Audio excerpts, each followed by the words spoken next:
Janapriya upscale 2 BHK 45 lakhs, 3 BHK 60 lakhs మాత్రమే. సితారా సైనిక్పురి.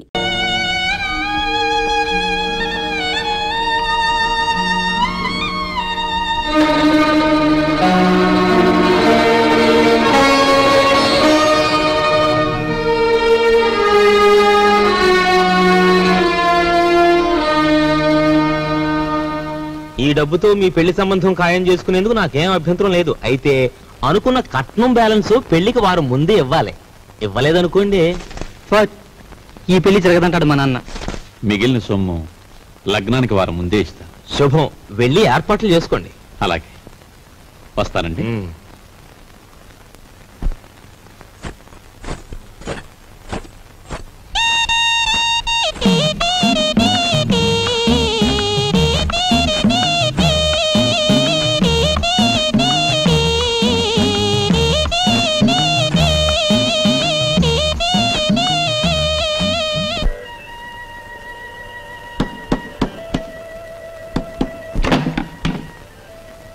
లోపలికి రమ్మంగి.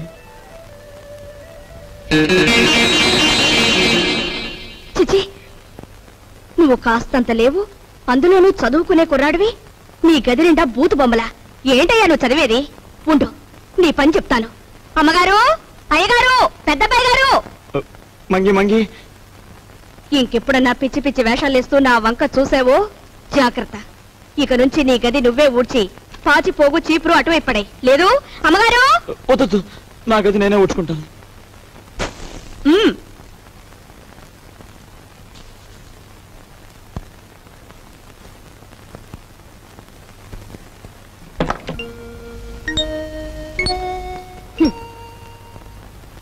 మీ నాన్నగారి గురించి ఎవరికి పడుతుందమ్మా? ఆయన్ని గురించి అహర్నిశలు ఆలోచించే నీకు నాకు తప్ప.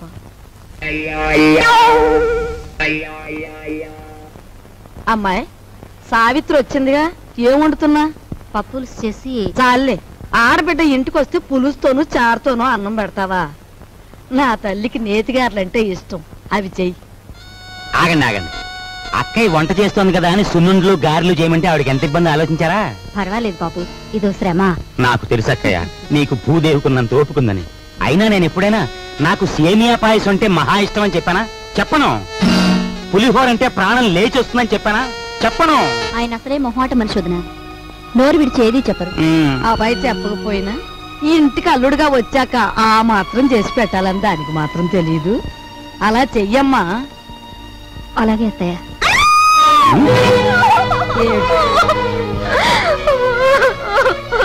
ఏమిటే, ఏమైంది?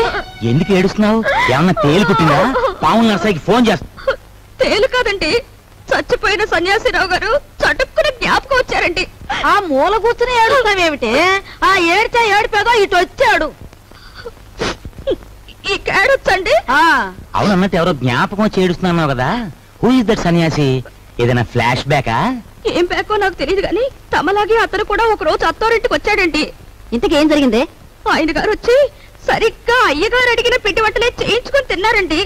తింటే తినాలే, ఆ తర్వాత ఇంకా ఏం జరగాలండి? రాత్రి అయ్యేసరికి జ్వరం వచ్చిందండి, ఆ తర్వాత వాంతులండి, ఆ తర్వాత విరోచనాలండి. తీరా చూస్తే కలరా అన్నారండి. కలరానా? ఆ మర్నాడు పొద్దున ఆ బాబుగారు ధన్మని చచ్చిపోయారండి. ధన్మని చచ్చిపోయాడా? సరిగ్గా ఈయన అడిగిన పిండి వంటలు వద్దు, పాడు వద్దు కానీ. నీకు నమస్కారం తల్లి, ముందే చెప్పావు. మనిషి బాగుంటే చాలేమ్మా, పిండి వంటలు లేకపోతే పోయాయి.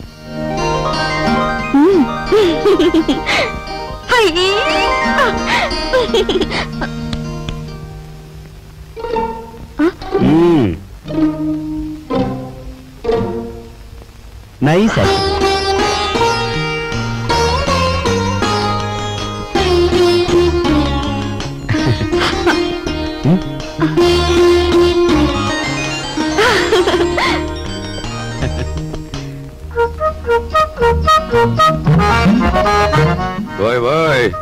తొందరగా లాగించో లాగించో. లాగించు లాగించు అని జతకావాడు గుర్రపు తోగలాగినట్లు లాగుతుంటే తెరుచుకోవద్దు. దీని నంబర్లు తెప్పలేక నాకు దెమ్మ తిరిగిపోయి బొమ్మ కనిపించేస్తా. అంత చికాకున్నా వాడివి జీతాలు క్యాష్ పేమెంట్ ఇస్తాను ఎందుకు ఒప్పుకున్నారా బేవర్స్ నా కొడక? ఒప్పుకోక సావమంటావా? సంతకం పెట్టడానికి సిద్ధపడితే చెక్కు మీద అంతే మన బండారం బయటపడిపోయి స్వామియే శరణం. స్వామియే శరణం. ఫ్యామిలీ లేడీ వస్తుందట, వెళ్ళి దాక్కుంటు. స్వామియే శరణం, స్వామియే శరణం, స్వామియే శరణం. పాలు తీసుకోండి. తీసుకుంటాను, అలా ఉంచు. రేపు ఆఫీసులో జీతాలు ఇవ్వాలి. సేఫ్ లో ఒక 6,000 తీసి నా బ్రీఫ్ కేసులో ఉంచు. అదేంటండి ఎప్పుడూ లేని ఈనపెట్లో నుంచి నన్ను డబ్బు తీయమంటున్నారు? వ్రతంలో ఉన్నాను కదా, పాపిష్టి డబ్బు చేత్తో ముట్టుకోవడం ఎందుకు అని. దీని నంబర్లు నాకెప్పుడు చెప్పలేదు కదా, ఇప్పుడైనా చెప్పండి, తీసిస్తాను. ఎన్నాళ్ళు లేని డబ్బు యాతన ఇప్పుడు మాత్రం నీకెందుకు? స్వామియే శరణం. నే పూజ చేసి పడుకుంటాను, నువ్వు వెళ్ళి పడుకో. అలాగే. స్వామియే శరణం. ఆఫీసర్ గారికి ఎనపెట్టే కాదు, ఎల్లాలు కూడా లాసే. నోరు మీద వచ్చిందే ఎదవ పని మీద, అందులో మళ్ళీ విచారం ఐడియా ఒకట. ఆవిడనే కాదు, పని పిల్ల గురించి నువ్వు పల్లెత్తు మాట మాట్లాడిన పళ్ళు పిక్సి చేతులు పెట్టేస్తాను. పెట్టేద్దు గానీ ముందు ఆ పని చూడు. నేను చూడలేను బాబు, నంబర్లు తిప్పుతుంటే అలు చేతులు లాగేస్తున్నాయి. ఈ కుంట నా కొడుకును మొయ్యలేక నా నడుము లాగేస్తుందా బాబా. పని చూడు. సత్తే తలిపేసి నువ్వు పని చూడు. నేనా?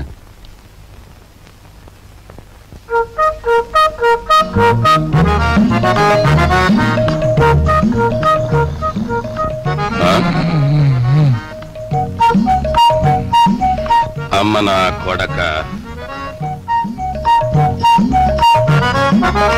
వచ్చిందా? అలు ఒరే ఒరే, గాడిది వాండ్రించినట్టు నువ్వు కొరకెట్టు తొంగుంటే నా బుర్ర ఏమన్నా పని చేయాలంటావా? కోప్పడ గురువా. అలు ఆఫీసర్ గారికి గురకెట్టే అలవాటు ఉంది. ఇప్పుడు మనం గురకెట్టలేదనుకో ఫ్యామిలీ లేడీకి అనుమానం వచ్చేస్తుంది. పని చూడరా, పని చూడు. కర్మరావు, నిన్ను పనిలో పెట్టి నేను చేయాల్సి వస్తుంది. ఏమండి? వచ్చే అన్నయ్య వచ్చేస్తున్నాడు. అసలు విషయం తేలిపోవాలి. జాడిని చదివిపెట్టండి, ఊరుకుంటే లాభం లేదు.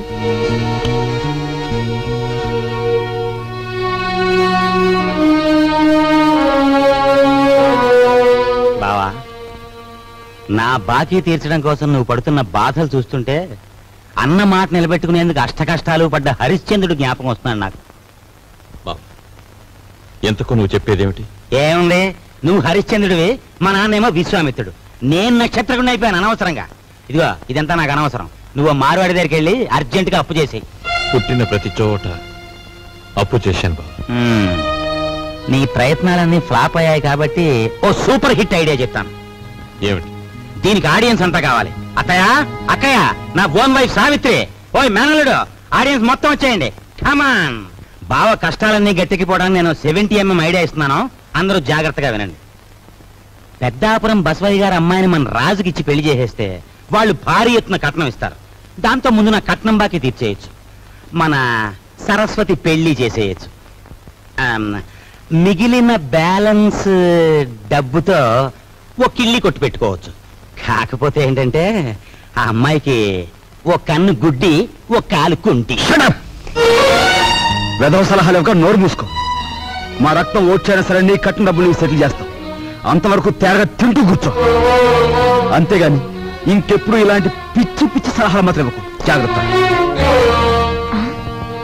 ఏమిటన్నయ్యా, మనిషి అంత మనిషి మీ బావను పట్టుకొని వాడంతంత మాట్లాడుతుంటే నువ్వు చూస్తూ ఊరుకుంటావా?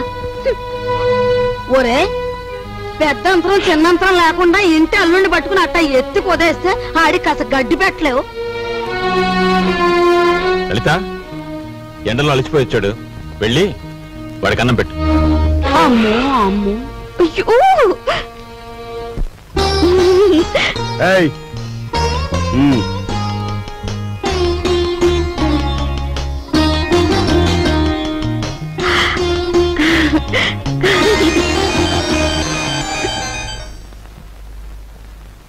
ఏమండి, మీ ఎలకలతో పనే ఉందండి. వాళ్ళు ఇంత అవమానించిన తర్వాత ఇంకా ఇక్కడ ఎందుకండి? పదండి పోదాం. ఈ అవమానం నా ఒక్కడిది కాదు, ఆంధ్ర సీడెడ్ నైజాం ఏరియాల్లో అత్తవారిళ్లలో సెటిల్ అయిపోయిన అల్లుళ్ళందరిదీను. అసలు నన్ను అవమానించిన రాజుగాడు కాదే, మీ అన్నయ్య. ద్రౌపదీదేవి చీరల్ని దుశ్శాసనుడు లాగాడు, కానీ తప్పు వాడిది కాదు, వాడికి ఆర్డర్ వేసిన దుర్యోధనుడిది. మీ అన్నయ్య యొక్క మాట కూడా మారకుండా చూస్తూ ఊరుకుంటాడా? మీ అన్నయ్య నా కట్నం బాకీ తీర్చేసినా సరే నేను ఇక్కడి నుంచి కదలను. నా కక్ష తీరే వరకు ఇక్కడే ఉంటాను. ఇక మీదట విశ్వామిత్రుడు నేనే, నక్షత్రకుడు నేనే. తాళం తిప్పితే వచ్చి ఈనపెట్టు చూసాం కానీ నంబర్లు తిప్పితే వచ్చి ఈనపెట్టి నీ ఇంట్లోనే చూసాం. ఏ నంబర్ కింద ఏదెడితే పెట్టి తెరుచుకుంటుందో చెప్పే. నీ బెదిరింపులకు నేను లొంగను. ఆ నంబర్లు నేను చెప్పను. 4 రోజుల పాటు కడుపు కాల్చేస్తే దెమ్మ తిరిగిపోయి బొమ్మ కనిపించేస్తుంది. అప్పుడు నువ్వే చెప్తావు ఇంపాసిబుల్.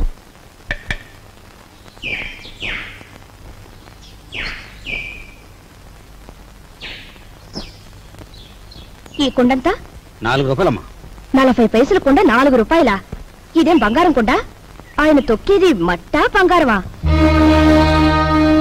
ఇంతైతే ఎవరు కొంటారు? వద్దులే, వస్తా. కుమారరామన్న దగ్గర నీ ఉద్యోగం ఏమిటట?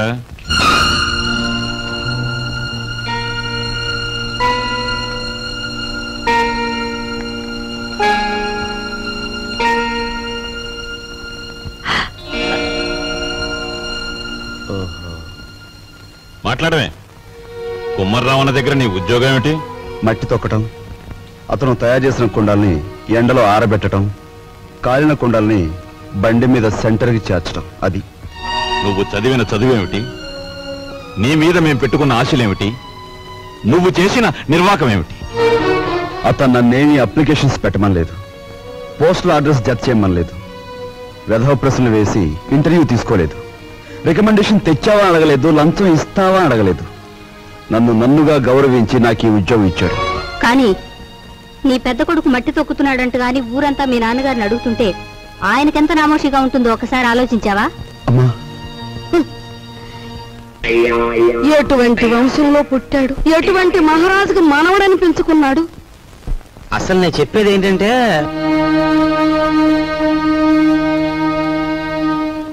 ఇలాంటి అప్రదిష్ట పనులకు తలపెడితే ఈ ఇంట్లో ఇంకా పెళ్లి కావాల్సిన పిల్లలు ఉన్నారు. వాళ్ళని చేసుకోవడానికి ఎవడైనా ముందుకొస్తాడా? ఏ మా చెల్లెలు పెళ్లి చూపు సమయంలో మీరు వచ్చి పెంట చేశారే, అప్పుడు లేదా ఈ అప్రదిష్ట?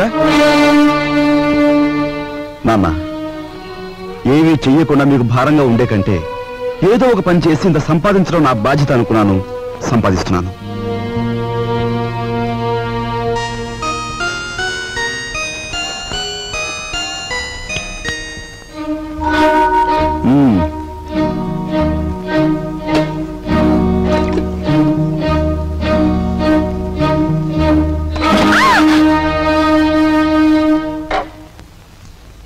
అక్కడ మట్టి తొక్కుతున్నట్టు ఇంట్లో ఎందుకు చెప్పు? అందరూ బాధపడతారనుకున్నప్పుడు మీరెందుకు ఆ పని చేయాలి? చేశారే అనుకోండి, ఆ సంగతి చెప్పకుండా ఎందుకు దాచిపెట్టాలి? మా అమ్మా నాన్నల విషయం తెలిసిన, మా ఇంటి పరిస్థితి తెలిసిన నువ్వు ఇలా మాట్లాడు. మా ఇంట్లో సంపాదించేది మా నాన్న ఒక్కడు, తినేవాళ్ళు 10 మంది. ఆయన సంపాదించే ప్రతి రూపాయి వెనుక ఆయన పడే కష్టం, ఆవేదన నాకు తెలుసు కాబట్టే ఆయనకి ఈ విషయం తెలియకుండా దాచిపెట్టాను. కట్నం ఇవ్వలేదన్న నెపంతో ఒకవైపు నుంచి మా మావయ్య బాధ పెడుతుంటే మరోవైపు నుంచి అప్పులు వాళ్ళు బాధిస్తున్నారు.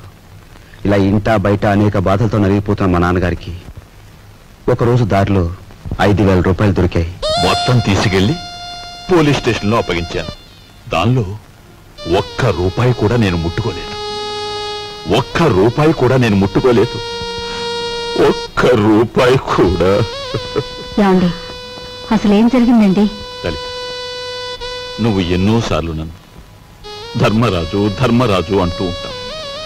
కానీ ఇవాళ నీ ధర్మరాజు దొంగతనం చేశాడు. మీరు దొంగతనం చేశారా?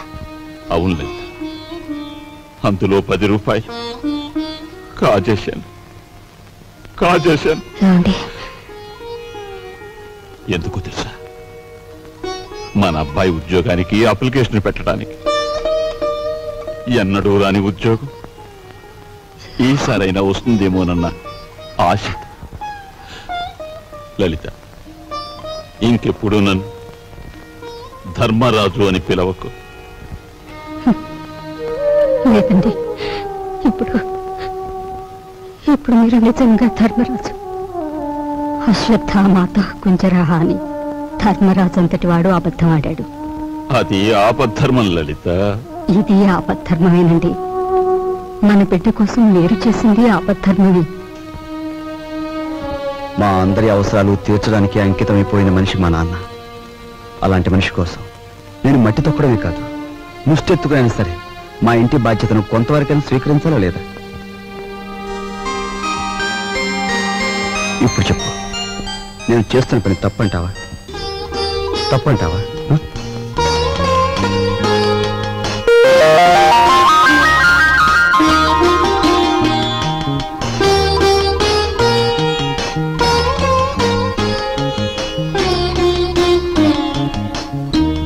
ఆ విధముగా రామలక్ష్మణులు అడవికి బయలుదేరిన వారు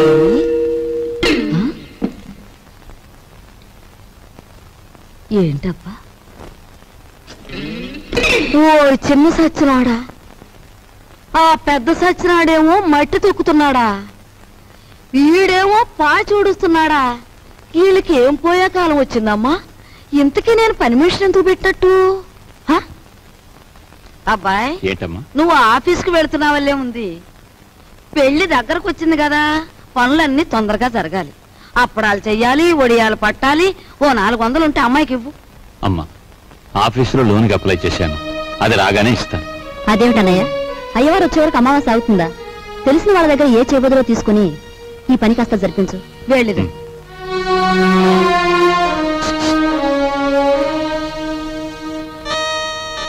ఏమిటండి?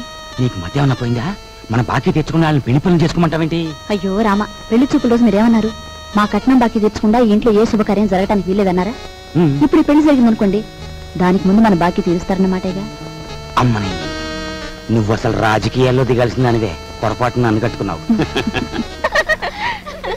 సమయానికి వచ్చారే పిల్లలారా, మీ పెళ్లి పనులు మేము అందుకోవద్దు.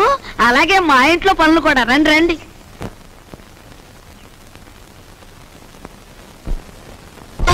అమ్మా, ఇదిగోనమ్మా నా మొదటి జీతం. జీతమా? అబ్బా, కూలి డబ్బులకి ఎంత గొప్ప పేరు పెట్టావురా సావిత్రి. అది ఇప్పుడు తప్పుడు మాట ఏమందే? మట్టి తొక్కాడని మందలించి 4 రోజులు కాలేదు. ఈలోగా వారు డబ్బు తీసుకొచ్చి ఇదిగోనమ్మా జీతం అంటే తగుదనమ్మా అని పుచ్చుకుంటివి.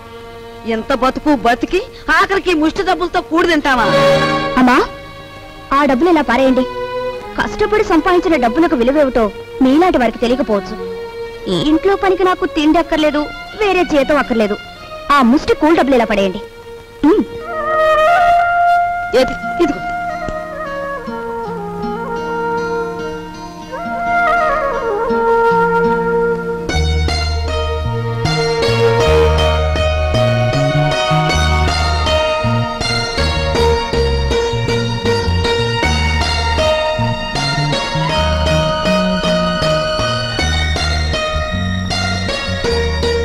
భార్యాభర్తల మధ్య ఉండవలసిన అవగాహన చూపించు. నువ్వు ఈ ఇంటికి పని మనిషివైనా నాకు నా మనిషివి.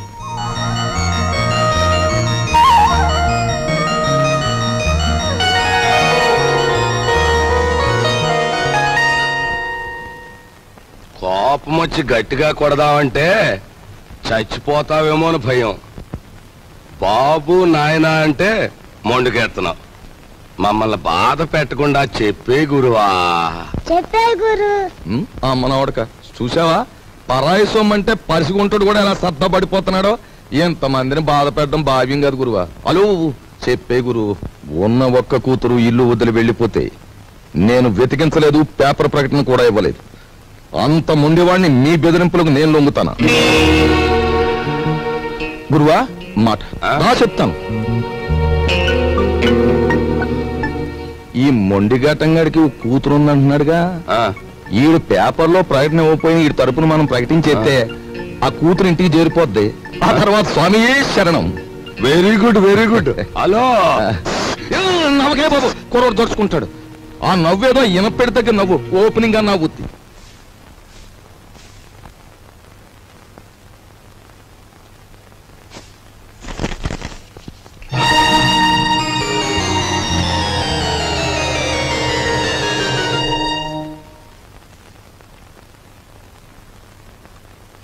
ఇదేమిటండి నా చేతి గాజులు లెక్క పెడుతున్నారు? ఈవేళ మార్నింగ్ ఇంటర్వ్యూలో ఎవడో రవిరాజ్ అట, సార్ మీరు ఇన్ని క్వశ్చన్లు వేస్తున్నారు, నేను తిరగబడి ఒక క్వశ్చన్ అడిగితే జవాబు చెప్పగలరా అన్నాడు. ఏమిటి అన్నాను. రోజు అన్నం వడ్డించే మీ ఆవిడ చేతుకున్న గాజులెన్ని అన్నాడు. Fantastic daddy. ఎవరతను? ఎవరు? రవిరాజా. తిరగబడి అటువంటి ప్రశ్న వేయాలనే థాట్ రావడం ఉంది చూసారు. That's great. He is really the hero of the present society. Jaya shut up. నీ తండ్రి మీద తిరగబడిన వాడు నీకు హీరోగా కనిపిస్తున్నాడా? నాలాంటి వాడి కాళ్ళ చుట్టూ దేహి ఉద్యోగం ఇవ్వండి బ్రతుకుతామని ప్రదక్షిణాలు చేసే ఒక నిర్భాగ్యుడు నీ దృష్టిలో హీరో ఆఫ్ ది ప్రజెంట్ సొసైటీయా? నీ చదువు ఎన్ని వెర్రితల్ల వేస్తోందంటే, అవునులే, నువ్వు తిరగడానికి ఒక కారు, వీలైనంత ఖర్చు పెట్టుకోవడానికి బ్యాగ్ నిండా డబ్బు, నువ్వేది అడిగితే అది క్షణాల మీద సమకూర్చే తల్లిదండ్రులు, ఏసీ రూమ్లు, సోఫా బెడ్లు, తినడానికి ఖరీదైన భోజనం, ఇవన్నీ ఉంటే నీకు మంచేమిటో చెడ్డేమిటో ఏమాత్రం తెలియడం లేదు. అదే చాలీ చాలని తిండి, చాలీ చాలని బట్ట, బ్రతుకుతున్నావో చస్తున్నావో అర్థం కాకుండా బ్రతుకుతున్న ఏ దౌర్భాగ్యులలో 4 రోజుల పాటు ఉంటే తెలుస్తుంది. అక్కర్లేదు, పిలవక్కర్లేదు. ఆకలేస్తే అదే వస్తుంది. ఏసీ రూమ్లు, సోఫా బెడ్లు, తినడానికి ఖరీదైన భోజనం, ఇవన్నీ ఉంటే నీకు మంచేమిటో చెడ్డేమిటో ఏమాత్రం తెలియడం లేదు. అదే చాలీ చాలని తిండి, చాలీ చాలని బట్ట, బ్రతుకుతున్నావో చస్తున్నావో అర్థం కాకుండా బ్రతుకుతున్న ఏ దౌర్భాగ్యులలో 4 రోజుల పాటు ఉంటే తెలుస్తుంది.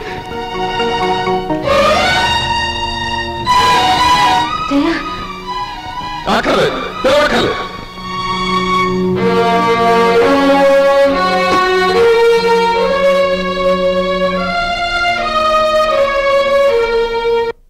డాడీ, బయటికి వెళ్ళి బతకలేనని కదా మీరు అన్నారు. అలా బతకాలని నిరూపించుకున్న రోజునే తిరిగి మిమ్మల్ని కలుస్తాను.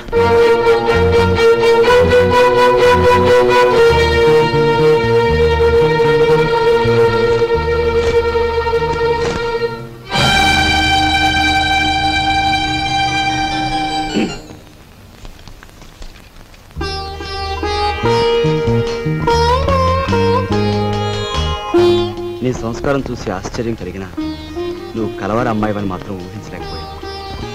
పేపర్లో నీ ఫోటో చూశాక నువ్వు ఇంట్లోంచి పారిపోయి వచ్చావని అర్థం. నువ్వు ఇక్కడే ఉన్నావని మీ నాన్నగారికి ఫోన్ చేశాను. నిజానికి మీలాంటి గొప్పవాళ్ళు ఉన్న ఈ ఇంట్లో మా అమ్మాయి మీ అందరి మన్ననలు పొందింది అంటే అందుకు నాకెంతో ఆనందంగా ఉంది.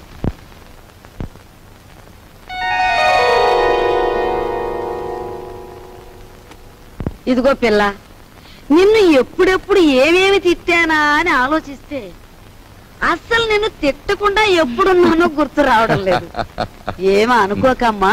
అంత మాటలు అవసరం లేదు మామగారు. నేను ఎక్కడున్నా ఈ ఇంటి ఆడపిల్లని. నన్ను ఈ ఇంటి మనిషిగా మీరందరూ ఒప్పుకుంటే నాకదే 10,000.